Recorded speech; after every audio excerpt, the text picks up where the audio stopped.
KONI Sumatera Selatan mendorong cabang olahraga lebih banyak menggelar kejuaraan olahraga tahun ini, baik level daerah hingga nasional. KONI Sumsel menilai, semakin banyak kejuaraan yang digelar akan berdampak baik pada permainan atlet cabur di provinsi ini. Penyelenggaraan kejuaraan juga dapat berdampak meningkatkan perekonomian.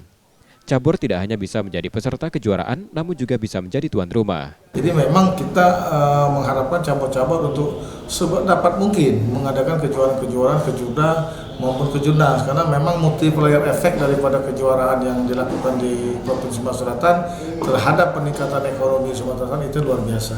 Jadi memang kalau dapat kita yang menyelenggarakan, tapi bukan kita yang mengikuti turnamen kejurnas ini.